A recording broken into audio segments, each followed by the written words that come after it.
Imagine holding a stack of paper currency that some people online swear is about to make you a millionaire overnight. No job change, no investment risk, just waiting. That's the promise behind the Iraqi dinar. And right now, a new claim is spreading fast, that a 25,000 dinar warning from a central bank proves something big is about to happen, and that selling your dinar now would be a huge mistake. But here's the question almost nobody asks before hitting share. Where did this warning actually come from? Who said it? And can it be verified? In the next few minutes, we're going to trace this claim back to its roots, look at how currency actually works, and separate what's provable from what's just hope wearing a headline. Let's start at the beginning. To understand this new claim, you have to understand the story it's built on. For over 2 decades, a theory has circulated online known as the Dinar RV, short for revaluation. The idea is that the Iraqi dinar, currently worth a small fraction of a US cent, will suddenly and dramatically increase in value, sometimes claimed to reach 3, 5, even higher per dinar. This theory became popular after the Iraq War in 2003, when Iraq introduced new currency notes to replace Saddam Hussein-era bills. Some investors saw a parallel to the Kuwaiti dinar, which did revalue after the Gulf War, and began speculating that Iraq's currency could follow a similar path. That comparison has circulated in dinar investment communities for years. But it's worth noting Kuwait's post-war situation and Iraq's current economic structure are not the same, and no Iraqi or international financial body has published projections treating them as equivalent. Since then, the claim has evolved. Every few months, a new version appears, a new insider, a new leaked document, a new banking source. The latest version centers on a supposed warning involving 25,000 dinar notes and a central bank statement telling holders not to sell. Here's a fact that's easy to check. The 25,000 dinar note isn't new, and it isn't secret. It's one of Iraq's standard circulating banknotes, first issued back in 2003 and updated with new security features in 2014. It's simply one of 8 ordinary denominations still in everyday use in Iraq. There is no special warning attached to this note in any of Iraq's official currency records. And on the actual revaluation claim, the Central Bank of Iraq has already spoken clearly.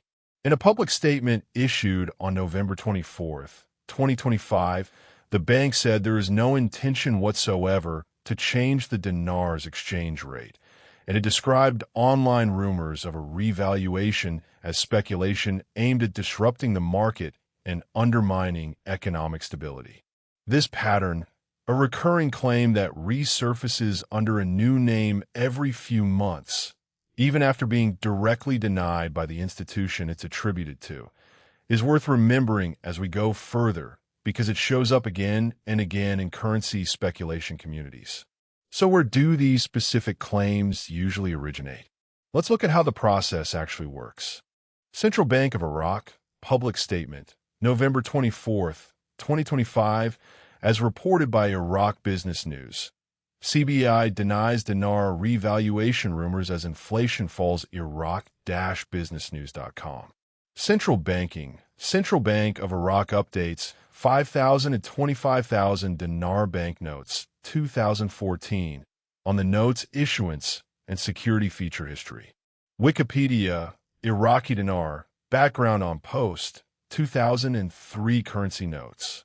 Here's how currency value actually works in simple terms.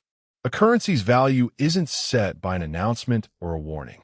It's determined by a mix of factors: a country's economic output, its foreign currency reserves, inflation, trade balances, and investor confidence, all assessed continuously by markets and central banks. For a currency to jump in value the way Dinar RV theories describe, it would typically require enormous, sustained economic changes, the kind that take years, not a single decree. Now here's how the online claim machine works instead. Dinar-related claims tend to follow a repeating pattern. First, a vague or unverifiable update appears, often shared as a screenshot, a forum post, or a video with no traceable original source. Second, the update gets repeated across dozens of channels and groups, each adding their own interpretation. Third, the claim gains a sense of urgency. Phrases like "don't sell," "changes everything," or "insiders confirm" are designed to keep you watching and waiting. By the time a claim reaches a video titled with a warning, it has often already been rewritten several times, and the original source, if one ever existed, is impossible to verify. This doesn't necessarily mean every person sharing these claims is acting in bad faith. Many are simply passing along what they were told. But it does mean that the claim's credibility usually decreases the further it travels from its original source. So if the underlying mechanism doesn't support a sudden revaluation, why does this claim keep coming back? To answer that, we need to look at the evidence itself. Let's be direct. The core RV claim that Iraq's central bank is about to dramatically revalue the dinar and that this has been quietly confirmed is not supported by verifiable public evidence. Here's what we can check. Central banks that make major currency policy changes typically announce them through official statements, published on their own websites or through recognized financial news outlets, not through anonymous online posts, YouTube comment sections, or unverified insider leaks. The Central Bank of Iraq's own public communications directly contradict the warning claim. As covered in the last chapter, its November 2025 statement didn't just stay silent on revaluation. It actively rejected the rumor, in writing on the record. There is a real, separate project worth mentioning here, because it's often blended into RV claims to make them sound more credible. Iraq has been discussing a zero removal or redenomination for over a decade. In October 2025, Central Bank Governor Ali Al-Alak confirmed the project is still ongoing and being planned for. But redenomination is not the same thing as revaluation. It means reissuing notes with fewer zeros at a fixed ratio. For example, 1,000 old dinars becoming one new dinar, while prices and wages adjust proportionally. Purchasing power doesn't change. As of the governor's October 2025 remarks, no new banknotes had been printed, no public rollout had launched, and no timeline had been announced. Any video claiming otherwise, a specific launch date, a confirmed new rate, is going beyond what Iraq's own central bank has stated. Major financial institutions and currency data providers, the ones that would actually have to act on a real revaluation, have not reflected any such change in the dinar's tradable exchange rate. You can check this yourself at any time through any major financial data provider or currency exchange. That live, checkable rate is more reliable than any screenshots circulating in a group chat. It's also worth understanding a basic mechanical point. Even if Iraq did adjust its currency policy, individuals holding foreign banknotes outside Iraq's own banking system are not automatically guaranteed the ability to exchange that currency at a new rate. Currency revaluation, on its own, does not equal guaranteed profit for outside holders.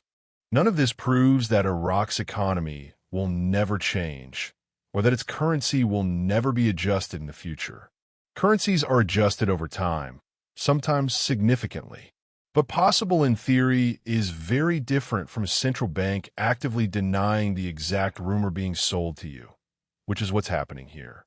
When a claim contradicts the direct, on-record statement of the institution it claims to come from, the responsible approach is to treat the claim as false until real evidence appears, not to treat the denial itself as part of a cover-up. So if there's no solid evidence behind it, and the central bank has said so directly, why does this claim persist for over 20 years? Part of the answer has to do with who benefits from its staying alive. Central Bank of Iraq Statement, November 24th, 2025, via Iraq Business News. Ali Al-Alak, Governor, Central Bank of Iraq, remarks in Doha, October 2025, on the redenomination zero removal project, as reported by U.S. First Exchange and Iraq Business News, deleting the zeros, April 2026. Unconfirmed claims like this don't spread by accident. They spread because certain activity benefits from them spreading. Here's the pattern, described generally and without naming specific individuals or channels. Content built around urgent claims, don't sell, warning, changes everything, tends to perform well on video platforms. Urgency and fear of missing out are two of the most reliable drivers of clicks and watch time. Some channels covering dinar-related topics generate revenue through ad views, channel memberships, or by promoting related products and services, separate from whether the underlying claim is ever verified. In some cases, currency exchange dealers benefit financially when people are convinced to buy large amounts of dinar. This isn't hypothetical. It's been documented in federal court records. In one case brought by U.S. prosecutors, a dinar seller called BH Group was found to have charged customers an average markup of 20% above the wholesale cost of the currency, as part of a scheme prosecutors said brought in roughly $24 million from investors. That markup is charged whether or not any revaluation ever happens. This creates a structural incentive, content and sales pitches that keep a claim alive through repetition, urgency, and a promise that confirmation is coming soon, can generate revenue right now, regardless of whether the underlying claim is ever verified. It's important to be fair here. Not everyone sharing these claims profits from them. Many people genuinely believe what they're sharing, often because they heard it from a source they trust. The incentive structure explains why unverified claims survive online, not the motives of any single person. Understanding this incentive pattern matters because it explains something confusing: why a claim with no solid evidence behind it can still feel so persistent, so widespread, and so believable. But claims like this don't just cost attention. In some cases, they've cost people real money, which brings us to what regulators have actually said. Sources for this chapter: CNBC, inside a $24 million investment scam by the Iraqi Dinar, January 15, 2015, reporting on the BH Group case and its 20 average markup. This is where things move from speculation to documented fact. Multiple U.S. regulators have named the Iraqi dinar specifically in investor alerts. The Alabama Securities Commission has warned that the dinar investment opportunity is a scheme that has existed for more than a decade, built around the promise of extravagant profits from currency bought at rates of 1,000 or more dinar to the dollar. Utah's Department of Commerce and the Texas State Securities Board have issued similar warnings, and Washington State's Department of Financial Institutions cautioned that most established banks and exchange houses cannot convert dinar to dollars at all, regardless of any revaluation claim. The general pattern these alerts describe: promoters claim a currency will skyrocket in value, encourage people to buy large quantities of physical banknotes, often citing insider or special clearance sources, and sometimes charge fees for expedited exchange services once the revaluation supposedly happens. Separately, U.S. authorities have brought real enforcement actions. In 2016, the SEC filed a complaint against Joshua J. Hansen of Utah, accusing him of telling investors he had special security clearance to broker Iraqi dinar and oil deals with foreign governments. According to the SEC's complaint, 46 investors put money into the scheme based on promised returns ranging from 10% up to 15,000% within 90 days. In a separate case, the U.S. Department of Justice indicted 4 executives of Sterling Currency Group, which also operated as Dinar Banker, on charges of mail and wire fraud tied to their marketing of the Iraqi dinar. On October 9, 2018, 3 of those defendants, Tyson Rame, James Shaw, and Frank Bell, were convicted on federal fraud charges. The consistent theme across these regulatory warnings and cases is not that the dinar itself is illegal to own. Buying foreign currency as a novelty or a long-shot personal bet is legal. The concern regulators raise is around schemes that promise guaranteed, imminent riches based on unverifiable insider information, sometimes charging fees or commissions along the way. This is a meaningful distinction. Owning currency is not the problem. Being told a life-changing outcome is confirmed when it isn't. That's the part regulators have consistently flagged as a warning sign. Behind these warnings and case patterns are real people who made real financial decisions based on these claims. Their experiences are where this story becomes less about currency and more about trust. Alabama Securities Commission, Investor Alert. Bitcoin and Dinar, asc.alabama.gov. Washington State Department of Financial Institutions, DFI Alert. Iraqi Dinar Scams, dfi.wa.gov. Texas State Securities Board. Guess who's coming to Dinar? Investor Alert SSB Texas Gulf. U.S. Securities and Exchange Commission complaint against Joshua J. Hansen, as reported by Forbes. Dinar scam takes on new twist, August 10, 2016. U.S. Department of Justice, U.S. Attorney's Office, Northern District of Georgia.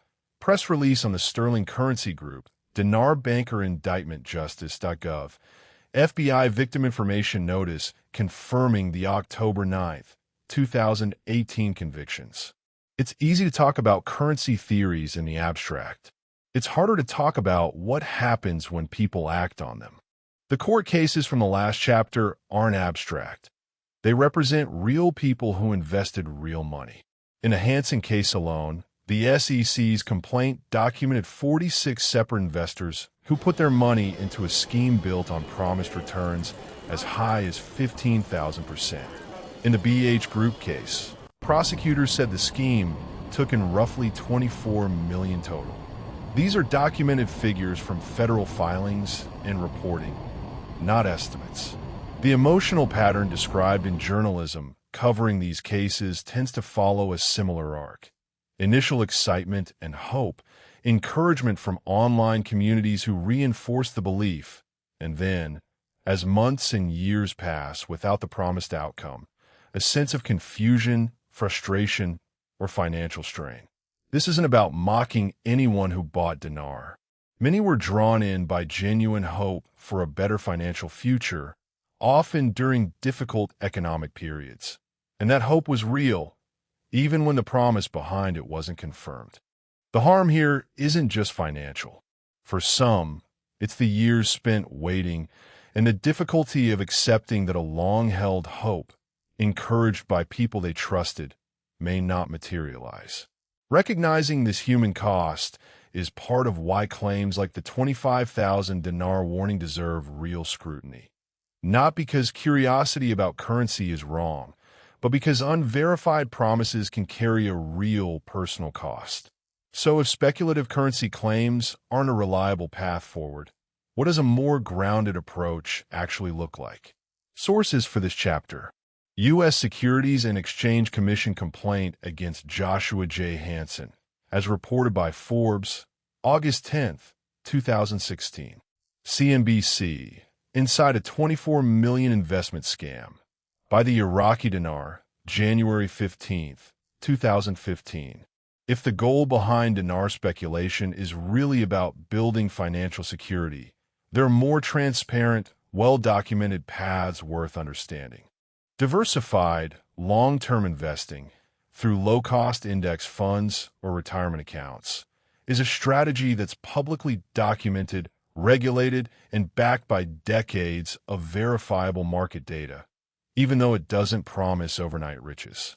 Learning basic currency and foreign exchange fundamentals from established financial education sources can help anyone evaluate speculative claims, not just about the dinar, but about any get-rich-quick currency or investment story that surfaces in the future. Consulting a licensed, independent financial advisor, one with no financial interest in currency sales, can provide personalized guidance grounded in your actual financial situation rather than a one-size-fits-all promise. And simply building a habit of asking, can I verify this from an official primary source? Before acting on any financial claim is, on its own, one of the most protective habits available, completely free and applicable far beyond currency. None of these alternatives are exciting. They don't come with dramatic warnings or urgent countdowns. But they share one thing Dinar RV claims consistently lack. They can be checked, verified, and documented. That contrast is really the heart of this entire story. So, does a 25,000 dinar warning from Iraq's central bank change everything? Based on everything that can currently be verified, the Central Bank of Iraq has directly and publicly denied any exchange rate change. The 25,000 dinar note is an ordinary banknote with no special status. The underlying revaluation theory has circulated in different forms for over 20 years without confirmation. And U.S. regulators and courts have documented real fraud cases built on this exact type of claim. That doesn't mean curiosity about global currencies is bad. It means big financial decisions deserve the same standard we'd apply anywhere else. Verify before you trust, and trust before you act. If this video helped you look at this claim more clearly, consider sharing it with someone who might be relying on hope instead of evidence. And if you want to understand how to fact-check financial claims like this one for yourself, that might be exactly what to explore next. Thanks for watching, and stay curious and stay careful. This content is for educational purposes only and is not financial advice.